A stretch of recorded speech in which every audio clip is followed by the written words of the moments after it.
మీరు సుదీర్ఘమైనటువంటి అడ్మినిస్ట్రేషన్‌కి సంబంధించిన కేపబిలిటీ ఉంది కాబట్టి, ఇప్పుడు రాష్ట్రంలో ఒకాయనేమో నేను సీఎం బతికుంటే జైల్‌లో పెడతానంట. ఇంకొక ఆయనేమో బట్టలిప్ప తీసుకొని కొడతాను ఉద్యోగస్తుల్ని అని అంటారు. మరి ఇలాంటి సిట్యుయేషన్‌ని అధిగమించే పరిస్థితి ఉందంటారా అక్కడ? అధిగమించాలి. వేరే పర్యవసానం ఏముంది? అందుకే రాజకీయాల్లో ఉన్నవాళ్ళు చాలా సంయమనాన్ని పాటించాలి. మనకి నేను అర్ధరాత్రి నిద్ర మెలుకు వచ్చి ఎల్లుండితో 75 ఏళ్ళు పూర్తవుతాను ఒక మన దేశ రిపబ్లిక్కి. గొప్ప ఘట్టం 75 ఏళ్ళు జూబిలీ అది. నాకు బాగా గుర్తుంది. 50 ఏళ్ల క్రితం 1975లో ఎమర్జెన్సీ వచ్చిన సంవత్సరం నాకు ప్రతిరోజు గుర్తుంది. రిపబ్లిక్ డే కానీ, ఆ రోజుల్లో జరిగిన పర్యవసానాలు కానీ, తర్వాత ఎమర్జెన్సీ కానీ. మా తరంలో చాలామంది జీవితాలని ఆనాటి ఘట్టం మార్చేసింది. 50 ఏళ్ళు జరిగినాయి. నేను ఒకసారి మళ్ళీ ఆలోచిస్తున్నాను. అంబేద్కర్ గారు రాజ్యాంగాన్ని ఆమోదిస్తున్న సమయంలో నవంబర్ 25వ తారీఖున 1949లో ఆయన తుది ఉపన్యాసం రాజ్యాంగ సభలో అద్భుతమైన ఉపన్యాసం ఇచ్చాడు. ఎంత గొప్ప రాజ్యాంగాన్ని రాసుకున్నా కూడా రాజకీయ పార్టీల ద్వారా రాజకీయం నడుస్తుంది, రాజ్యాంగం అమలవుతుంది. ఆ రాజకీయ పార్టీలు కొన్ని ముఠాలుగా, తెగలుగా, బస్తీ మేసవాళ్ళ రీతిలో విడిపోయినట్టయితే, పార్టీలను మించిన జాతి ప్రయోజనం అన్నది, ఉమ్మడి ప్రయోజనం ఉందని గుర్తించకపోయినట్టయితే, అదొక మతంలాగా, అదొక కులంలాగా విద్వేషాలను రెచ్చగొట్టినట్టయితే ఆ దేశాన్ని ఎవరో కాపాడలేరు అని చెప్పి ఆయన చాలా స్పష్టంగా చెప్పారు. మనం ఆయన ఇచ్చిన సూచనని పెడచవని పెట్టాం. అంబేద్కర్ విగ్రహాలు పెడతామంటాం, ఉపన్యాసాలు ఇస్తాం, గాంధీ అంబేద్కర్ పేర్లు రోజు ఉచ్చరిస్తాం, మనకు అర్హత లేదు. కాబట్టి మీరు చెప్తోంది అంబేద్కర్ ఆనాడు ఏం చెప్పారో దానికి వ్యతిరేకంగా ఏం చేస్తున్నామో అర్థమవుతుంది. దాన్ని ఖచ్చితంగా జాతి మూల్యం చెల్లించాలి. 50 ఏళ్ల క్రితం మన మహానాయకులు ఆ మాట చెప్పారు మనకి, మనం వినలా. నా అధికారము, నా అహంకారము, నా కులము, నా వర్గము, నా క్రీడు ఇదే ముఖ్యం అనుకుంటే ఖచ్చితంగా ఆ జాతి మూల్యాన్ని చెల్లిస్తుంది. మనందరం మన చర్చల ద్వారా ఎవరి మీద ద్వేషంతో కాకుండా, కోపంతో కాకుండా ప్రజలకు అర్థమయ్యేట్టు చెప్పాలి, పార్టీలకి నచ్చ చెప్పాలి. ఎవరో బంగారు గుడ్డి బాతుని నాశనం చేసుకోబోకండి. ముందు రాష్ట్రమే నాశనం అయిందనుకోండి, మీరేంటి శ్మశానాన్ని పరిపాలిస్తారా? మీరు పరిపాలించాలన్నా, మీరు భోగాలు అనుభవించాలన్నా కూడా రాష్ట్రంలో సంపద పెరగాలి కదా. ఆ బంగారు గుడ్డు పెట్టే బాతు బతికి ఆరోగ్యంగా ఉండాలి కదా. దాన్ని చంపేస్తే ఎట్లా మీరు? కాబట్టి ఈ ప్రవర్తనని ఖచ్చితంగా రాజకీయ పార్టీలు మార్చుకోవాలి, దాన్ని అనుమానం లేదు. ఆ ప్రవర్తన ఉన్నంతకాలం ఆ ప్రజలు నష్టపోతారు. కానీ ఇక్కడ ఒక పాయింట్ సార్, ఏపీకి వచ్చేటప్పటికి ఎగ్జిక్యూటివ్ సిస్టమే కోఆపరేట్ చేయట్లేదు అనేది ఒకటి ఉంది.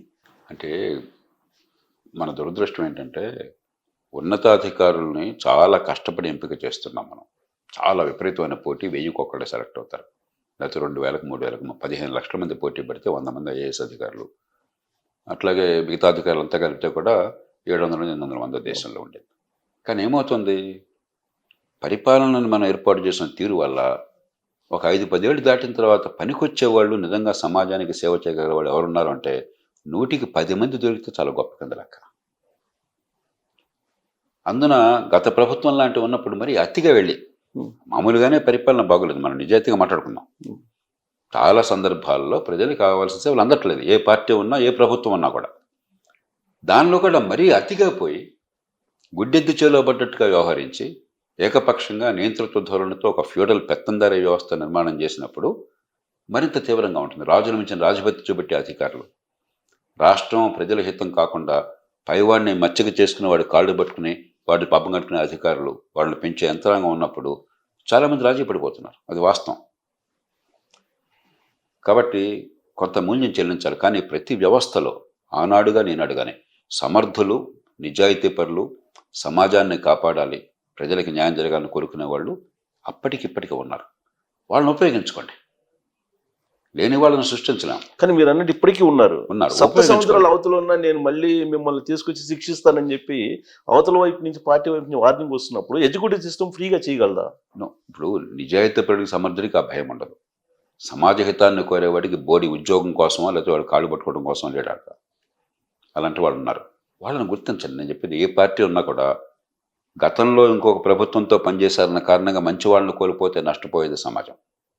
ఏ పార్టీతో ఏ ప్రభుత్వం పని నేను ఉన్నాను, నేను ప్రభుత్వం ఉన్నప్పుడు తెలుగుదేశం పార్టీ ఉన్నా, కాంగ్రెస్ పార్టీ ఉన్నా కూడా సమర్థంగా పనిచేశానన్న పేరుంది. అందరూ ముఖ్యమంత్రులు గౌరవించారు.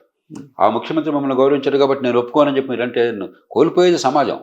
అధికారికి ఏమి నష్టం కదా, ఆయన జీతం పోదు, ఆయన హోదా పోదు. మీరు పని ఇవ్వకుండా ఉంటే ఇంట్లో ఊడుకుంటాడు, బాధపడతాడు, కొంచెం పని లేదని అంతకుమించి కొమ్ముని పోదేమని సొంత పనులు చూసుకుంటాడు. కాబట్టి మనం ముందు ఈ పిచ్చిని వదిలేయాలి. సమర్థులు ఎక్కడున్నా సరే, ఏ కులం వాళ్ళైనా, ఏ వర్గం వాళ్ళైనా, ఏ ప్రాంతం వాళ్ళైనా, ఏ భాష వాళ్ళైనా, సమర్థులు, నిజాయితీ పరులు, ప్రజలకి నిజంగా మంచి సేవలు, చాలా విజ్ఞతతో ముందు చూపు అందించగల వాళ్ళు ఉంటే వాళ్ళని దేవుళ్ళ కొలవండి, ఉపయోగించుకోండి. అంటే ఆ థింకింగ్ ఉన్నటువంటి పొలిటీషియన్స్ పోయారు అనేది. ఇప్పుడు ఏబి వెంకటేశ్వర గారి ఎపిసోడ్ చూస్తే ఎవరైనా ముందుకు వచ్చి చేయగలరు అంటారా? చేయగలరు విషయంలో చేస్తారు. ఎందుకంటే నీ పని అందరూ అంటలేదు కానీ ఆ 100లో 10 మంది ఉన్నారు అంటున్నాను. 10 మందిని సద్వినియోగం చేసుకోండి. మిగతా వాళ్ళని కొంచెం ఒక సరైన దారి ఏర్పాటు చేస్తే వాళ్ళు కొంతమంది కదిలి పనిచేస్తారు. ఇది చాలకపోతే బయట సమాజంలో ప్రభుత్వంలో అధికారులుగా చేరని వాళ్ళు, నిజంగా సామర్థ్యము, సంకల్పము, చిత్తశుద్ధి ఉన్న వాళ్ళు కోకొల్లగా ఉన్నారు. వాళ్ళ మంచి వాళ్ళని ఎంపిక చేసి వాళ్ళని ఉపయోగించుకోండి. మరి వేరే మార్గమే ఉంది. ఇప్పుడు అంతా ప్రభుత్వాధికారులు ఒక్కటే చాలదు. వాళ్ళు చేయాలన్నా కూడా వాళ్ళకి అంత నైపుణ్యం లేదు, అంత అనుభవం ఉండదు. అన్నిట్లో ఎక్కడ ఉంటుంది?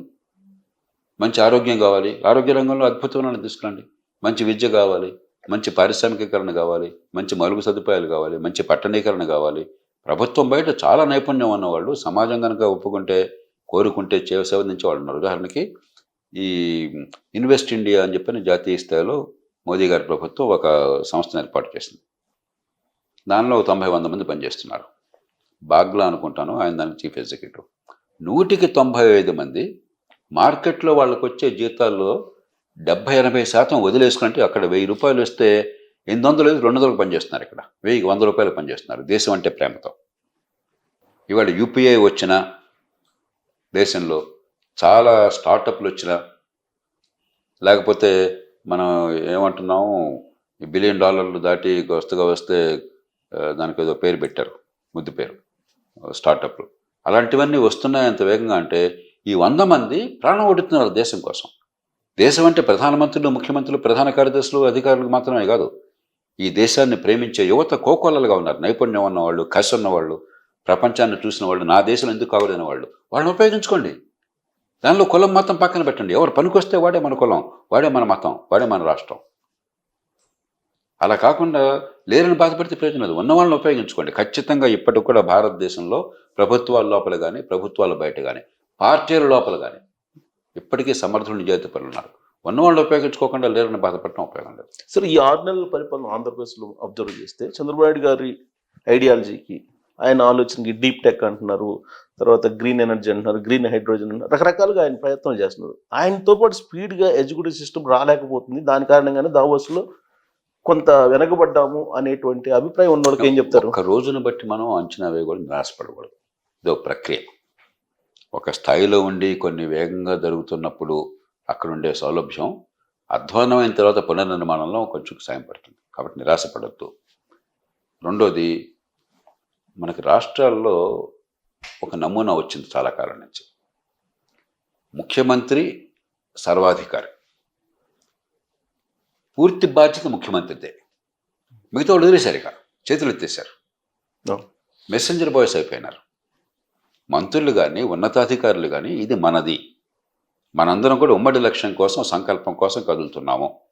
దానికి ఒక మార్గాన్ని చూపెట్టే బాధ్యత, అధికారము, నాయకత్వాన్ని ఇచ్చే బాధ్యత అగ్రనాయకులకు ఉన్నది. కానీ మనందరం దీనిలో భాగస్వాములం అన్న భావం ఉండాలి. అలా కాకుండా వాళ్ళు నాకు చెప్తే నేను చేస్తాను, మెసెంజర్ బాయ్స్ లాగా ఉంటాను, లేకపోతే నాకేం పని లేదు, నాకు సందర్భం లేదు, నేను తెలుసుకోను, నేను దానిలో చొరవ తీసుకోను, పట్టించుకోను అనుకున్నట్టయితే ఏ ఒక్క మనిషి అద్భుతాలు చేయలేరు. ఒక రాష్ట్రం, దేశం పక్కన పెట్టండి, ఒక చిన్న ఆర్గనైజేషన్లో మీరు పనిచేయలేరు. పత్రిక నడిపేవాళ్ళు, ఎడిటర్లో మరొకళ్ళు, మిగతా వాళ్ళు ఎవ్వరికి పట్టించుకోలేదు అనుకోండి, ఆయన చేయగలుగుతాడా? ఎంత గొప్పవాడైనా కూడా. అంచేత దీని సంకల్ప బలం అందరూ కలిసి, అందరూ ప్రభుత్వం అనేది చాలా పెద్ద యంత్రాంగం. కుడిచే ఏం చేస్తుంది, ఎడంచేతి తెలియదు. ఎంత గొప్ప నాయకుడైనా రాత్రింబోళ్ళు కష్టపడ్డా కూడా అన్నిటి మీద పట్టుండటం అసాధ్యం. కాబట్టి ఆ వాతావరణాన్ని ఏర్పాటు చేసే బాధ్యత నాయకులకు ఉన్నది. దాన్ని అందుకుని ఇది మనది, ఇది ముఖ్యమంత్రి గారి ప్రైవేట్ వ్యవహారం కాదు, మనందరికీ ఈ బాధ్యత ఉన్నది, మన రాష్ట్రం, మన దేశం, ఈ మార్పులు మనం తీసుకురావాలని చెప్పిన చొరవగా పనిచేసే అవసరం అధికార యంత్రాంగానికి ఉంది, నాయకులకి, ఇతర నాయకులకు ఉన్నది. మిగతా మంత్రులు ఏం చేస్తున్నారు? ఎందుకు పట్టించుకోవట్లేదు? అధికారులు ఎందుకు పట్టించుకోవట్లేదు? ఒకళ్ళిద్దరు పదవులు ఉన్నవాళ్ళు తప్పితే మిగతా వాళ్ళకి పని లేదా? వాళ్ళకి జీతాలు ఇవ్వట్లేదా? వాళ్ళందరినీ దేశంలో గొప్పవాళ్ళుగా కీర్తించి ఐఏఎస్లో తీసుకురాలేదా? వాళ్ళు ఐఏఎస్ రాగానే అందరూ పొగడలేదా మిమ్మల్ని? సన్మానాలు చేయలేదా? ఎందుకు తగలడతారని చెప్పానా? నేను కొంచెం పచ్చిగా చెప్తున్నాను. అందుకని ఈ బాధ్యత ఇంత పెద్ద దేశం, ఇంత సంక్లిష్టమైన సమస్యలు ఉన్న దేశం కానీ, ఒక రాష్ట్రం కానీ, ఏ ఒక్క మనిషి వాటిని పరిష్కారం చేయలేరు. మనందరం కలిసి పూనుకోవాలి. ప్రభుత్వం లేకపోయినప్పుడు మీరు నేను ఉన్నాం. మన ప్రభుత్వం లేదు, అధికారం లేదు, ఇంకోటి లేదు. అయినా మన బాధ్యత. మన చేతనైన మేరకు ఏది వీలుంటే అది. ఎక్కడ పెట్టుబడులు పెట్టే అవకాశం ఉంది, ఎక్కడ ఉత్పత్తి సాధించే అవకాశం ఉంది, ఎక్కడ విద్య బాగుపడే అవకాశం ఉంది, ఎక్కడ నైపుణ్యం పెరిగే అవకాశం ఉంది, ఎక్కడ మౌలిక సదుపాయాలను బాగు చేయొచ్చు, మన చేతనైనంత మనం చేయాలి నిశ్శబ్దంగా. అలాంటిది లేకుండా ఎవరో వాళ్ళ మీద భారం వేసి మనం తిట్టూ కూర్చుంటే పనులు జరగవు.